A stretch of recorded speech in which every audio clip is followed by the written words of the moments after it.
Olá, audiência querida, muito bem-vindos a mais um episódio do FAPSicast, o podcast da FAPS. Ó, tá ficando mais fácil de falar a cada episódio. Tô aqui com o Henrique. Olá, como vai você? Tudo bom, Sussu? Muito bom estar aqui, trazer temas que podem interessar muita gente, trazer ciência de um jeito mais acessível e, mais uma vez, hoje acho que vamos ter um papo muito interessante. Pois é, que toca a vida de muita gente e talvez esse assunto também converse com você. Então fica aqui. Primeiro, deixa eu ver, antes de chamar a convidada, como é que tá seus dentes? Deixa eu ver se tá bonitinho.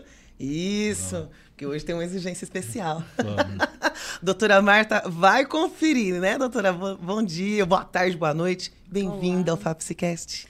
Bom dia, olá a todos, né, que estão aqui nos ouvindo. É um grande prazer estar aqui na companhia de vocês para a gente poder compartilhar um pouquinho mais dos nossos conhecimentos e ver de que forma a gente pode estar contribuindo aí com o avanço da ciência, né? Eu acho que essa é a ideia. Exatamente. Eu brinquei com os dentes, porque a doutora Marta, inicialmente, é dentista. Sim, eu sou dentista, né? Minha formação é em odontologia, sou cirurgiã dentista. Trabalho na área de ortopedia funcional dos maxilares e também sou especialista em disfunção temporomandibular e dor orofacial. Então, o intuito desse nosso trabalho todo é compreender um pouquinho melhor o mecanismo da dor, né, que acomete aí as pessoas. Então, a gente começou a estudar algumas coisinhas diferentes nesse sentido. A dor apareceu para você, né? Com seus clientes, com seus pacientes no consultório, doutora? Isso, exatamente. No consultório, eu comecei a perceber que, além das doenças que acometem de uma forma mais conhecidas, né? As desordens musculares, como no caso do bruxismo, apertamento. Existem algumas outras desordens que são a nível de articulação, que são as artroses, né, da mandíbula, enfim. E existem outras patologias também que são um pouco menos conhecidas, né? E nesse caso específico, eu me interessei muito em estudar a dor neuropática. E aí a gente construiu um modelo de pesquisa, né, no Hospital das Clínicas para compreender melhor a neuralgia pós-herpética, que é uma doença que a gente percebe que acomete uma grande parcela da população e que muitas vezes é incompreendida e chega para o nosso consultório, né, na nossa prática clínica. Muitas vezes a gente não consegue fazer o diagnóstico diferencial no primeiro momento. Então, o intuito maior de compreender é justamente poder ajudar essas pessoas de uma forma que seja mais assertiva. Estou falando daquele paciente que chega com uma dor estranha, um sofrimento diferente, e a gente tenta vários diagnósticos, pode ser isso, pode ser aquilo, mas às vezes não localiza, isso? Isso, exatamente. No caso da neuralgia pós-herpética, por se tratar de uma dor neuropática, é uma doença refratária de difícil tratamento. Então, muitas vezes, a gente precisa de uma acolhida diferente, né, com essas pessoas e, muitas vezes, de um tratamento multidisciplinar também, contando aí com a colaboração de outros profissionais, sejam eles os infectologistas e o neurologista, que podem estar aí nos auxiliando também. Mas muitas vezes o paciente ele procura o dentista por se tratar de uma dor que acomete a região de cabeça e pescoço, mas às vezes isso também começa a aparecer em outras regiões do corpo também, né? Como a gente vai perceber assim, ao longo do desenvolvimento da pesquisa, que isso também aparece em outras regiões. Né? A dor afeta a vida da gente demais, né? É muito difícil ter um dia a dia normal sentindo dor. Quando a gente está falando dessas dores neuropáticas, a gente está falando de dores que estão associadas a que tipo de outros problemas que a pessoa pode ter. No caso dessa nossa pesquisa do herpes zoster, né, a gente sabe que é uma doença que acomete o indivíduo uma vez que ele foi contaminado ou teve um contato prévio com o vírus da catapora. Então, esse vírus ele fica ali latente, né, no organismo da pessoa, muitas vezes na região de gânglios, né, na cabeça, na região de gânglio trigeminal. E por algum motivo, né, esse vírus que está ali quietinho, latente, ele volta, ele se reativa, né, e a doença reaparece na forma do herpes zoster, né, que se manifesta por vesículas, por bolhas, e isso pode se perpetuar por um tempo e depois isso para e continuam as dores. Então, a gente classifica, assim, mais a título de pesquisa mesmo, que a pessoa, quando ela tem uma dor aguda, é aquela dor que acomete o indivíduo no intervalo de 0 a 3 meses. E uma vez que isso se perpetua, a gente começa a chamar de dor crônica, que é de 3 meses a mais tempo, né, indefinidamente. Então, tem pessoas que chegam 1 ano depois e ainda continuam tendo dor. Então, esses são casos crônicos, né? Então, o intuito é compreender por que isso acontece, né? Por que a dor que está aguda em uma pessoa se cronifica. Então, a gente está buscando alguns elementos que a gente pode até chamar de possíveis, potenciais biomarcadores. No caso desse nosso trabalho, a gente vai estar estudando as citocinas, né? E o padrão genético da pessoa, para a gente compreender a farmacogenômica e ver de que forma que isso pode estar interferindo nessa cronificação, né, desses sintomas. É interessante sempre lembrar, acho que quando a gente fala, né, herpes zoster, as pessoas normalmente associam a herpes comum, que é o outro tipo de vírus, né? E aqui, quando a gente fala da herpes zoster, estamos falando de associar ela às características do sarampo. Né? Existe uma diferença entre esses dois tipos de herpes, né? O herpes simples é o herpes labial, aquele que as pessoas têm corriqueiramente na boca. Isso também é uma manifestação de uma doença viral, porém é diferente do herpes zoster, porque o zoster ele tem uma sorologia positiva para o anticorpo da varicela zoster. Então, é diferente. Não são as mesmas doenças, são coisas diferentes, né? Quando a gente fala do zoster, é aquilo que comumente, assim, na linguagem popular, se chama de cobreiro, né? Aquelas manifestações de pele com lesões vesículas que ficam bem doloridas depois, né? A gente percebe também que isso, no período de pandemia e pós-pandêmico, alguns... por motivos biopsicossociais ou alguma coisa, as pessoas, a casuística aumentou muito, né? Porque a gente percebe que houve assim uma brecha para esse vírus que estava quietinho aparecer. Então, pode ser ligado aí com a baixa imunidade, né, desses indivíduos, às vezes até a própria doença da Covid. Eu já vi alguns estudos falando sobre isso, que a pessoa que uma vez contaminada com o Covid, a baixa imunidade vai dar um espaço para o herpes zoster reaparecer, né, ativar.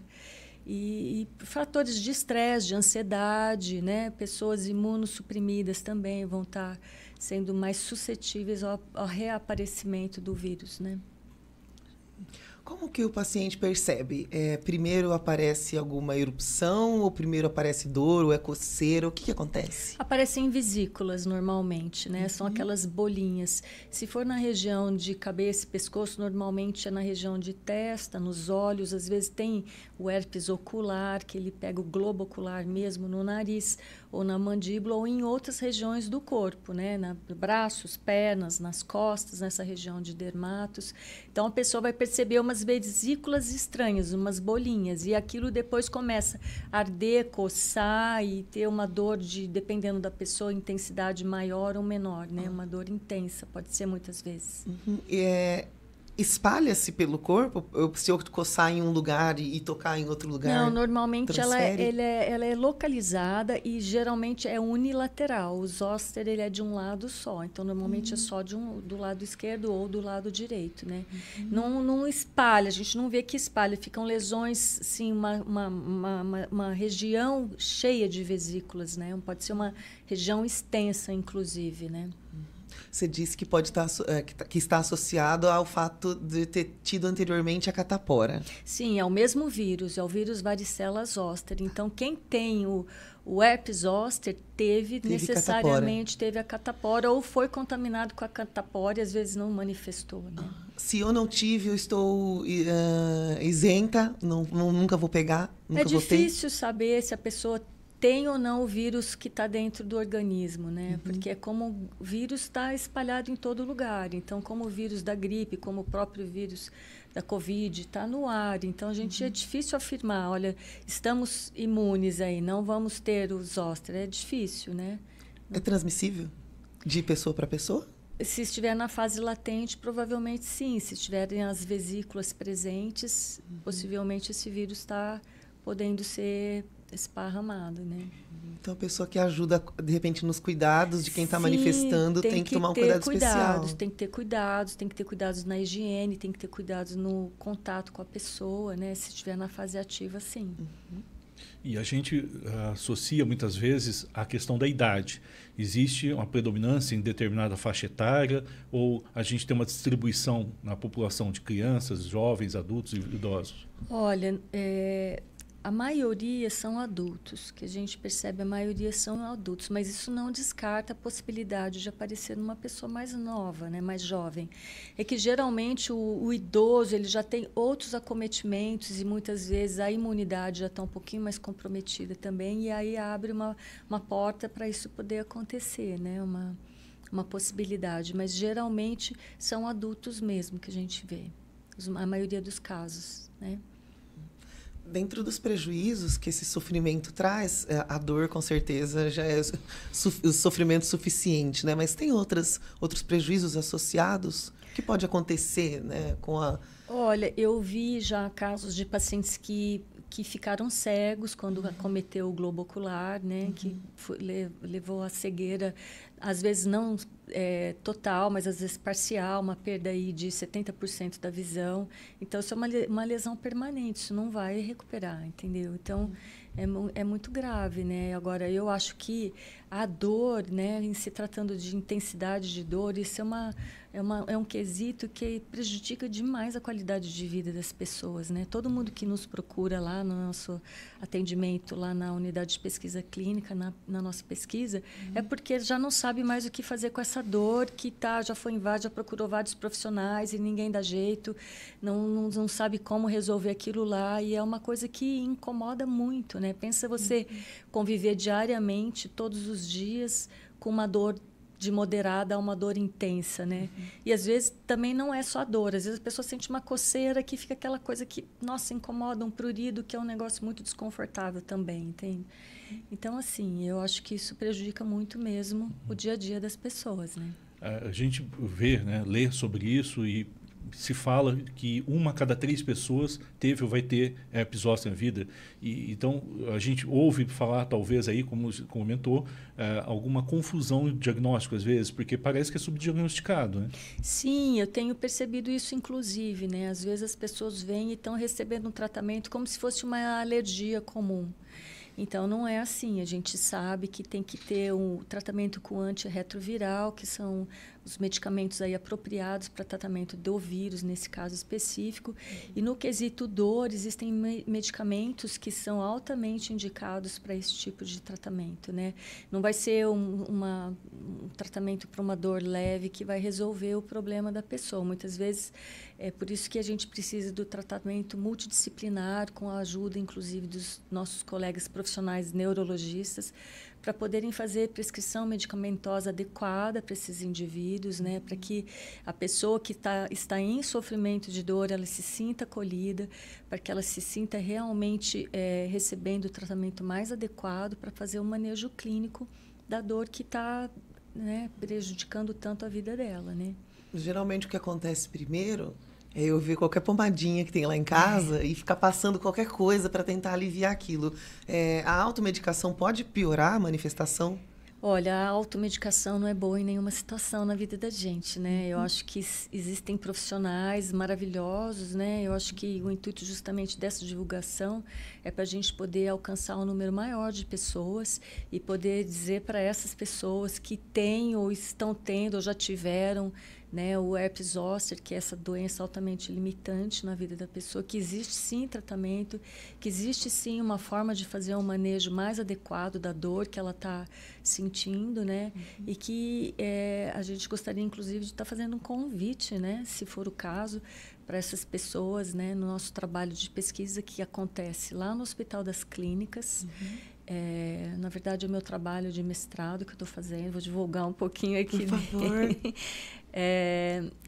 A gente está precisando mesmo de voluntários, de pessoas que estejam dispostas a participar, que estejam com interesse, que estejam com esse diagnóstico aí parcial ou total, que estejam em sofrimento pela dor aguda ou dor crônica, que não sabem aonde procurar, né? Nós estamos desenvolvendo isso, é um trabalho ligado com a Faculdade de Ciências Farmacêuticas, né? Ele foi aprovado pelo Comitê de Ética dessa faculdade e aprovado pelo Comitê de Ética do Hospital das Clínicas da Faculdade de Medicina de Ribeirão Preto. A nossa orientadora é a querida professora Vera Lúcia Lanchotti. E então fica aqui o nosso convite mesmo, né? Se quem quiser participar, né, desse trabalho de pesquisa, essa pessoa tem que ter de 18 a 60 anos. É necessário que a pessoa não esteja acometida de nenhuma outra comorbidade, né, de não esteja recebendo outros medicamentos, para não haver a possibilidade de interação medicamentosa, né? A gente chama interação droga-droga, e que tenha disponibilidade de ficar 24 horas, né, no Hospital das Clínicas, na unidade de pesquisa clínica, que é a UPC. Lá, todo o trabalho ele é feito por profissionais formados, né, por técnicos de enfermagem, enfermeiros. Não é junto com a ala de pacientes doentes, né, do próprio HC, é um lugar específico para pesquisa mesmo. E é super seguro, é tranquilo. Nós estamos, então, na verdade, desenvolvendo esse trabalho para entender como é o mecanismo de absorção e metabolismo de alguns medicamentos que são usados como protocolo no Hospital das Clínicas. Então, a gente faz uso da pregabalina e da codeína, que uma vez metabolizada vai ser a morfina, né? Então, a gente quer saber como que as pessoas reagem a esses medicamentos, se a dose que é prescrita é uma dose adequada, se essa pessoa vai precisar de uma dose de resgate, ou seja, uma quantidade maior de medicamento, para a gente poder fazer o manejo dessa dor, né? Então, é mais ou menos isso, né, que a gente está... Como que eu procuro? Se eu percebi que estou sentindo... a pessoa já tem que ter o diagnóstico ou pode ser feito o diagnóstico lá? Não, a pessoa já tem que estar com o diagnóstico. Tem que estar com o diagnóstico, né? A gente poderia disponibilizar um telefone, né? Um WhatsApp, inclusive. Excelente. Para essas pessoas poderem procurar. A gente pode deixar aqui na descrição do vídeo. Isso, a gente deixa um telefone para eles, para elas, né? Para todo mundo. E aí essas pessoas poderiam nos procurar, e aí sim a gente vai ter esse bate-papo. Poderia explicar tudo novamente como é feita essa pesquisa, mas o importante é saber que isso é realmente para o avanço da ciência, para a gente poder compreender melhor como é que isso funciona, né? Esse trabalho também tem um intuito da gente compreender, a gente chama aí de farmacocinética, né? Como é que o medicamento ele está sendo distribuído no organismo, né? Se a dose está sendo adequada ou não. E aí a gente vai fazer o estudo comparado com a farmacodinâmica. Então, o que é isso? A gente vai usar instrumentos validados, né, em trabalhos de pesquisa reconhecidos no mundo, né? Que são escalas de dor que a gente vai estar usando, que são instrumentos para a gente poder compreender como é a evolução com o medicamento nessas pessoas. É muito importante essa oportunidade, porque sendo uma doença crônica que a pessoa vai ter ao longo da vida, ela vai ter a oportunidade de não só receber informações, mas também um acompanhamento, né, de vocês depois da pesquisa. Isso, a gente, depois que a pessoa participou, né, dessa pesquisa, obviamente isso foi surgindo com o andamento, né? Eu percebi que muitas vezes as pessoas estão tendo um subtratamento. O que é isso? Não estão realmente sendo acolhidas para poder atingir o objetivo, que é sanar essa dor que é super desconfortável. Então, o que a gente faz? A pessoa, depois que participou dessa pesquisa, já sai com um medicamento, né, que a gente consegue uma prescrição mais adequada do que aquilo que ela está tendo. E, muitas vezes, a gente consegue também fazer um referenciamento para os colegas profissionais dentro do próprio HC, que tem o nosso departamento lá de moléstias infecto-contagiosas, e o professor que nos auxilia, o Dr. Fernando Crivellente Vilar, ele também nos apoia, nos ajuda muito nesse trabalho de desenvolvimento dessa pesquisa. E muitas vezes a pessoa também já tem atendimento na rede privada, né? Se for o caso, a gente também faz o encaminhamento para ela ser assistida no convênio que ela tem, né? A gente faz o encaminhamento para a equipe multidisciplinar. Sempre importante lembrar as pessoas, como você disse antes, o HC, além de um centro de referência em muitas áreas, centro onde as pessoas são tratadas, operadas, um hospital, é um centro de pesquisa mundialmente importante, né? Participou de várias áreas da medicina da USP, participaram de pesquisas de relevância mundial. Então, é um privilégio para a gente ter aqui em Ribeirão Preto acesso a uma rede tão importante, com gente que está pesquisando e trazendo avanços tão importantes para a ciência e que pode ajudar essas pessoas que estão sofrendo com essa dor crônica que realmente é muito difícil lidar.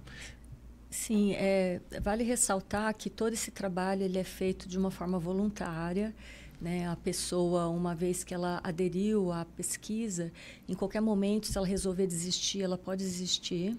Ela não é obrigada a ficar, é uma coisa voluntária e totalmente anônima, inclusive, né? Então, esses dados de pesquisa, obviamente, depois a gente tem o intuito de fazer publicações, né? Da gente poder divulgar o resultado do nosso trabalho, porque isso é muito necessário em termos de pesquisa no mundo, né?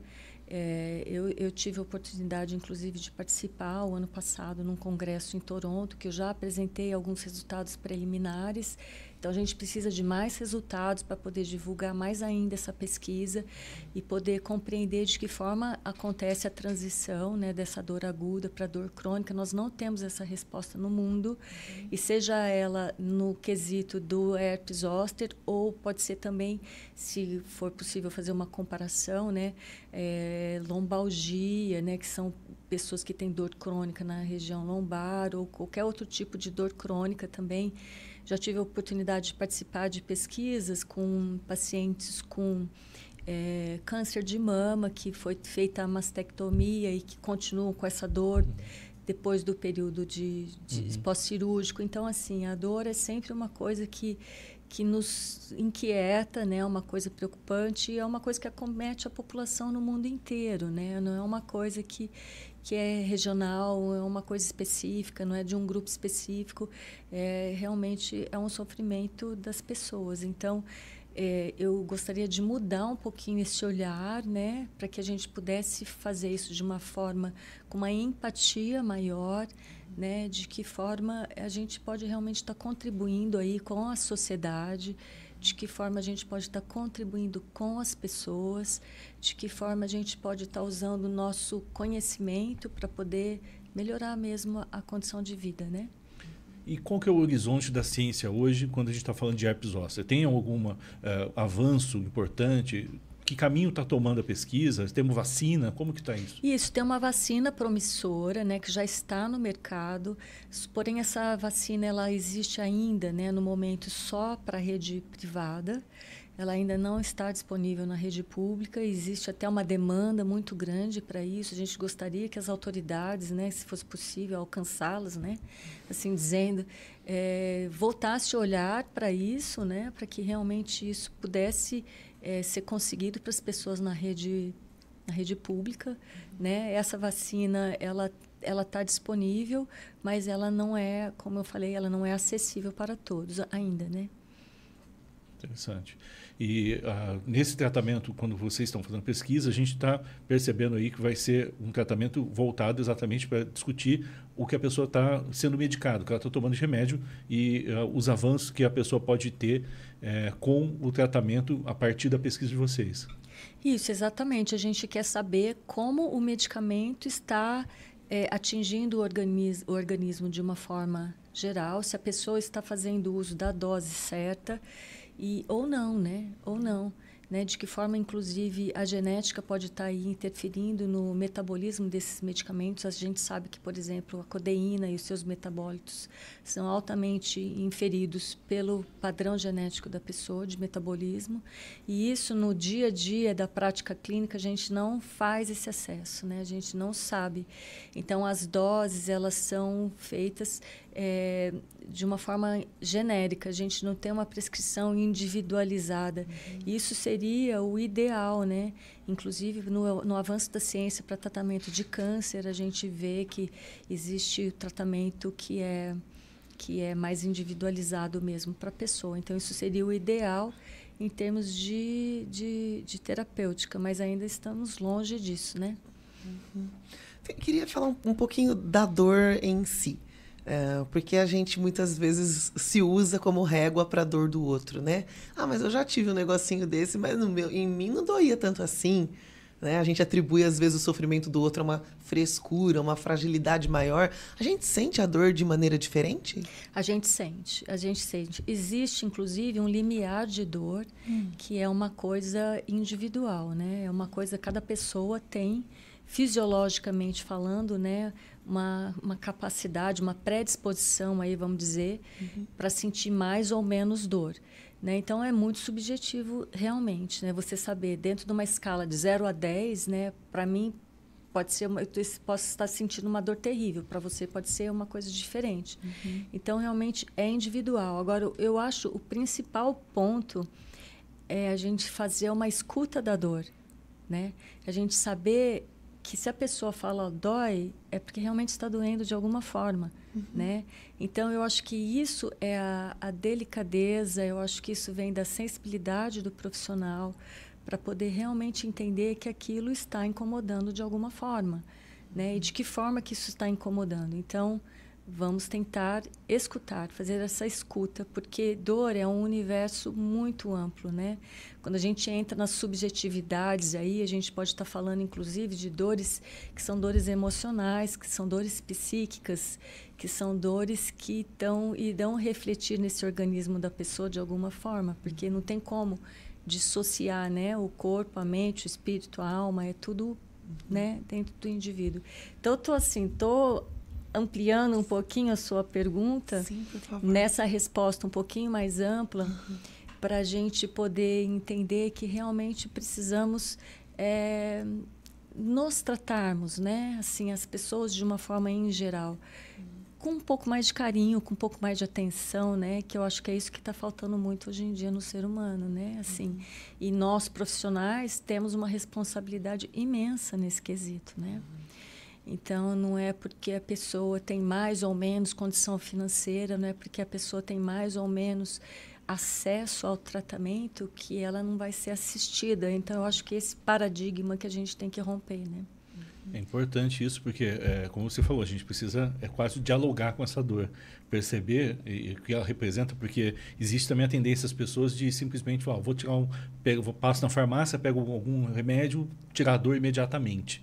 Né, sem perceber exatamente o que representa isso na saúde dela. Né? Sim, é importante ressaltar outra vez sobre a automedicação. Né? Isso, em momento nenhum, essa é uma coisa adequada. Né? Para isso, existem profissionais que são altamente treinados para isso. Né? Para isso, existe a ciência, para que a pessoa não vá inferir em erros de estar tomando dose errada, medicamento errado, e isso não vai trazer contribuição nenhuma, né? Então, a gente precisa realmente fazer aí um alerta para essa coisa de automedicação, que não é legal, né? A gente já sabe que não é mesmo. Então, existem outros caminhos para a pessoa poder sentir uma melhora, né? Vamos assim dizer. Doutora Marta, existe dor normal, né? Dor aceitável. Ai, doendo até aqui, eu preciso aguentar. Depois disso, eu tenho que ir ao médico. Tem dor normal? É normal sentir dor? Olha, eu acho que a dor, ela é até protetora, né? Uma vez que ela se manifesta, isso é um sinal de alerta, né? Então, vamos dizer assim que a dor não é de tudo ruim, né? Ela pode ser, inclusive, nossa amiga, porque ela está indicando que alguma coisa não está legal. Então, se a pessoa sentiu, olha, está doendo, então, tá, vamos ver o que está acontecendo com essa pessoa, né? Então, o olhar tem que ser de uma forma geral, porque, assim, realmente aquilo que eu estava dizendo é uma coisa muito subjetiva e sutil. O que pode ser uma dor muito intensa para uma pessoa pode não ser para outra. E, então, esse aferimento que é difícil de fazer, né? E eu acho que o principal é fazer o diagnóstico diferencial, como eu estava falando no começo. Uma coisa é dor muscular, uma coisa é dor de artralgia, uma dor relacionada com uma artrite, uma artrose, outra coisa é uma dor neuropática. A gente já tem conhecimento de dor nociplástica. Então, assim, a terminologia ela vai mudando muito, né? Nos congressos de dor que eu tenho frequentado por aí, existe uma preocupação muito grande em termos de classificação, né? Então, o que é o quê? Dar nome aos, né, as patologias de uma forma mais correta. Mas isso, na prática clínica, fica muito confuso, fica difícil, né? Então, assim, eu acho que o profissional tem que estar muito aferido mesmo para poder fazer esse diagnóstico diferencial e encaminhar, né, para o tratamento mais adequado das pessoas. Agora, respondendo a sua pergunta, o que é uma dor, o que é aceitável? Eu acho que dor não é aceitável em condição nenhuma, né? Eu acho que se está incomodando é porque precisa de tratamento, né? E existe tratamento, é isso que é o X da questão, né? Muito bem. Não tem que passar pela dor, né? E a gente tem associado normalmente lesões e inflamações. São as causas estão relacionadas à dor? No caso específico do herpes zoster, o vírus ele causa uma lesão mesmo, né? Só que a lesão é uma lesão no nervo. Por isso que a gente tem a tão chamada neuralgia pós-herpética. O que é isso? É um nervo que sofreu uma neuroinflamação, vamos assim dizer, e houve uma lesão ali que ficou instalada, entendeu? Então, é isso que a gente precisa de entender, porque muitas vezes o local da dor é diferente da origem da dor, né? Quando a gente fala de miopatias, né, dentro da especialidade de disfunção temporomandibular, é muito comum a gente ver também pessoas que têm trigger points, que a gente chama, né, que são pontos onde existe tipo um enovelamento da fibra muscular e aquilo vai fazer dor referida. Então, é muito importante a gente saber o diagnóstico diferencial, porque pode ser uma enxaqueca, pode ser, né, no caso, as cefaleias aí que a gente chama, que são provocadas por estresse mastigatório, estresse muscular. Então, a origem da dor é uma e o local da dor é outro. Então, isso fica de uma forma um pouquinho confusa, né? Então, o nervo está lesionado em um ponto e aparece a dor em outro lugar, tá doendo aqui. Exato, mas a gente precisa saber exato se é músculo, se é dente que dói, se é nervo, o que é, entende? Então, é nesse momento que fica confuso. Nesse momento é que fica bem difícil assim para a gente poder fazer o diagnóstico e ser assertivo no tratamento, porque muitas vezes são problemas e dores aí refratárias, de difícil tratamento. Então, a pessoa fica anos tomando um medicamento. Então, será que está tomando o medicamento certo? Será que a conduta clínica está correta? Será que essa pessoa não teria que fazer outro tipo de terapêutica, né? Então, assim, tem que ter muito cuidado mesmo para poder afirmar. E a importância de procurar especialistas, né? Isso é como a gente tem ressaltado até agora. E a gente falou de várias questões e sempre é importante lembrar, existe alguma forma de prevenir, né, alguma situação que eu possa prevenir em relação ao herpes zoster, seja antes da primeira ocorrência ou depois que eu já tive a primeira ocorrência, eu posso de alguma maneira contribuir para reduzir, né, o impacto dela? Sim, uma vez feita, né, a pessoa já foi exposta, né, vamos supor assim, se ela já teve o herpes zoster, existe tratamento com os medicamentos antirretrovirais, né, que são medicamentos específicos para o tratamento do vírus mesmo.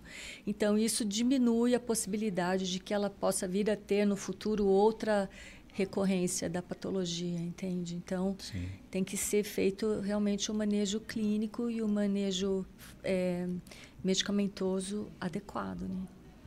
A pessoa precisa tomar constantemente a medicação depois que ela recebe o diagnóstico? Normalmente ela toma por um período de tempo, né? Não vai ficar tomando assim, no caso dos antirretrovirais, é por um tempo que ela vai tomar. Okay. Mas no caso da dor, quando se trata de uma dor crônica, muitas vezes é um medicamento que ela vai ficar tomando por bastante tempo. Entende? Então, assim, no caso de neuralgia pós-herpética, muitas vezes ela vai tomar bastante tempo, que são medicamentos antiepiléticos, né? Que são medicamentos já com uma janela terapêutica aí um tanto diferente, são medicamentos específicos, então ela precisa realmente de ter o acompanhamento médico. Né? Quem é o profissional certinho para eu procurar se eu estou suspeitando, não tenho diagnóstico ainda? Olha, no caso, por exemplo, os dentistas, nós, os colegas, a gente está preparado sim a poder fazer um diagnóstico, porém fazer um encaminhamento para os colegas infectologistas ou para, no caso da dor, podemos ter o auxílio dos nossos colegas neurologistas, né? Então, assim, eu costumo falar, a gente nunca está bem quando estamos sozinhos, né? É bom a gente ter um acolhimento, assim, uma coisa que seja multidisciplinar, né? Eu acho que isso a gente acaba ganhando bastante com isso, né? Muito bem. Coisa boa, mais conhecimento. E importante, né, dar essa oportunidade para as pessoas que podem participar dessa pesquisa. A gente vai deixar, então, o telefone de contato, o WhatsApp para as pessoas na descrição dos vídeos, para que elas possam entrar em contato e se candidatarem, né, tendo a ocorrência já determinada aí da herpes zoster. É importante que a pessoa tenha disponibilidade a ficar 24 horas lá na unidade de pesquisa clínica no HC, né? Aí depois a gente pode passar maiores detalhes para quem tiver interesse, né? Vai ser um prazer de poder estar aí ajudando, contribuindo com essas pessoas, né? E aí fica então o nosso convite, né? Com certeza, a oportunidade de aprender a lidar melhor e talvez até vencer a sua dor é imperdível. E se não é você a pessoa que tem esse sofrimento, mas você conhece alguém, já passa a indicação, já compartilha essas informações que com certeza são muito importantes. Muito bom, muito obrigado por estar com a gente aqui hoje, doutora Marta. Foi importantíssimo trazer mais informações para as pessoas. E fica o convite para a gente acompanhar como está indo o desdobramento dessa pesquisa. Olha, eu que agradeço muito imensamente a oportunidade de estar aqui com vocês, né? Foi assim, realmente um grande prazer. E estou aí à disposição, né? A gente vai deixar o telefone, se alguém quiser entrar em contato, telefonar, tiver dúvidas, perguntas, né? De que forma tudo isso vai acontecer, acontece, está acontecendo, né? Muito bom. Tá bom? Aqui estamos nós aprendendo cada vez mais. Você pode curtir, você pode compartilhar com seus amigos e pode também não perder o nosso próximo episódio. Vem muito mais conhecimento por aí com o FAPSicast, o podcast da FAPSI. Não perde, não. Até mais.